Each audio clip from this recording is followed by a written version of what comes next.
Some trucks weren't just built to haul, they were built to impress, and Marmon was the king of that dream, before it all came crashing down.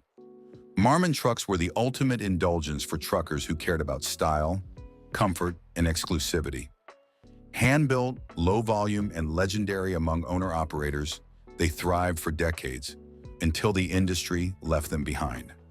And here's where it all begins.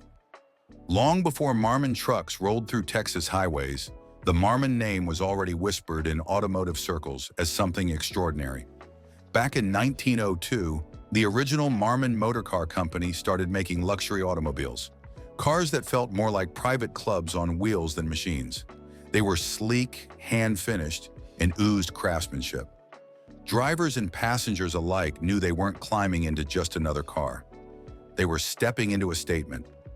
After the Great Depression shook the industry, Marmon morphed into Marmon Harrington, pivoting toward trucks and all-wheel drive conversions. This wasn't some generic, mass-market workhorse operation. Each truck carried that same attention to detail Marmon cars were known for. Interiors, chassis, mechanical ingenuity, everything had that bespoke touch. You could feel the luxury trickle down into every weld and panel. By the early 1960s, the market was changing, and Marmon Harrington decided to exit full truck manufacturing. But the name, the craftsmanship, the mystique, it lingered. It was ripe for revival. And that's exactly what happened when a group in Denton, Texas, in 1963, decided to revive Marmon trucks, transforming a storied legacy into a modern dream for truckers who wanted more than just metal on wheels. This is where the legend truly starts. The Marmon Motor Company in Texas wasn't chasing fleet contracts or mass production. Nope. The idea was to make trucks that felt alive, which drivers could love.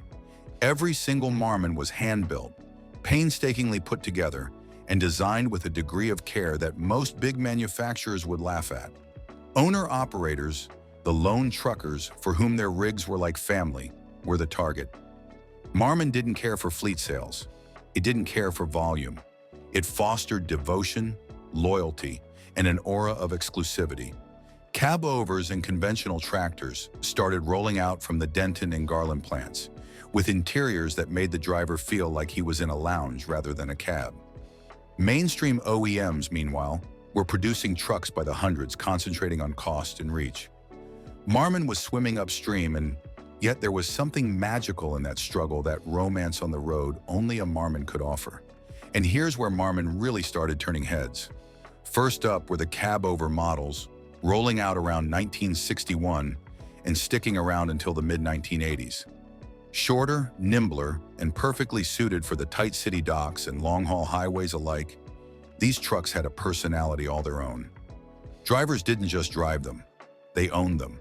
The interiors were something else.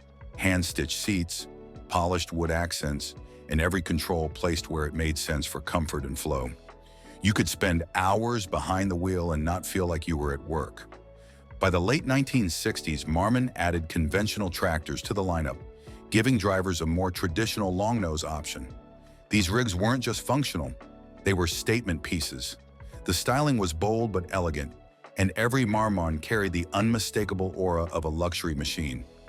Low-volume, hand-built production meant each truck had its quirks and uniqueness. No two Marmons were the same, and that bespoke approach made Marmons instantly desirable. Owner-operators who cared about comfort, style, and pride in their rig didn't just buy a Marmon, they joined a club. The trucks weren't cheap, but that was part of the appeal. Scarcity made them special. Seeing a Marmon on the highway was like spotting a rare supercar. People noticed. Even decades later, enthusiasts remember those trucks for the way they felt on the road. The quiet hum of a finely tuned engine, the smell of fresh leather, and the polished chrome catching the sunlight. Marmon didn't just build trucks, they built experiences. And here's the kicker. Marmon earned a nickname that stuck, the Rolls-Royce of trucks. It wasn't just hype. Drivers who spent months on the road with their rigs knew it. From the supple leather seats to the meticulously finished dashboards, every detail screamed luxury. Marmon's appeal was simple. If you cared about comfort and style, there was no other choice. Mainstream trucks of the era, Peterbilts, Kenworths, Freightliners, they were workhorses. Functional, reliable, yes. But Marmon? Marmon was indulgence on wheels. It didn't matter if you were hauling freight across Texas or winding through the Rockies. You felt like royalty behind the wheel, and that created a devoted following. Owner-operators weren't just customers, they were evangelists. Forums, truck shows, and vintage meetups often have Marmons stealing the spotlight. People talk about them not just as machines, but as experiences. How it feels to drive one, how it looks parked in the sun, how rare it is to see one at all. Marmon trucks weren't about numbers. They were about pride, about standing out, about loving the road, and for a while that was more than enough. And here's where Marmon's story starts to get complicated. On paper, everything looked perfect. Their strengths were obvious. The brand carried prestige like a badge of honor. Low-volume craftsmanship meant exclusivity. Owning a Marmon wasn't something just anyone could do. Drivers who invested in one weren't just buying a truck. They were joining a club, part of a tight-knit community that appreciated style, comfort, and detail in ways fleets could never understand. Every stitch, every chrome trim, every carefully placed gauge was a statement. This isn't just work, it's pride. But here's the flip side. Marmon's weaknesses weren't small. They were fatal. The company lacked a nationwide dealer and service network, which meant fleets, the big buyers, weren't interested. If a truck broke down hundreds of miles away, help wasn't just delayed. It might not exist.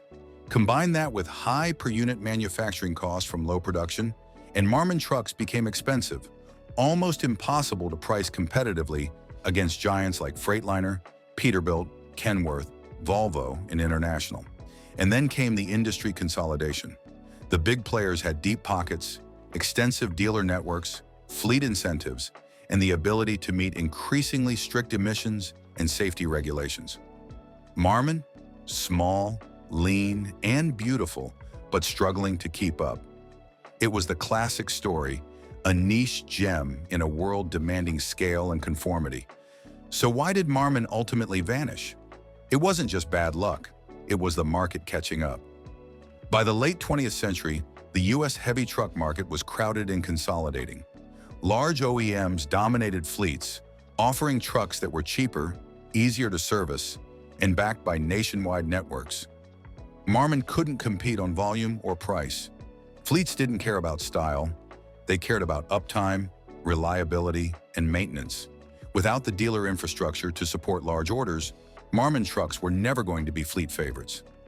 Owner-operators loved them, sure, but the market had shifted towards standardized, mass-produced trucks that met stricter safety and emissions requirements. High manufacturing costs from their hand-built approach made Marmons expensive. Even for the devoted drivers, the math was hard to justify for daily business. And with the big players offering financing, parts availability, and consistent service, Marmon's boutique charm couldn't match the scale of its rivals. It was a perfect storm.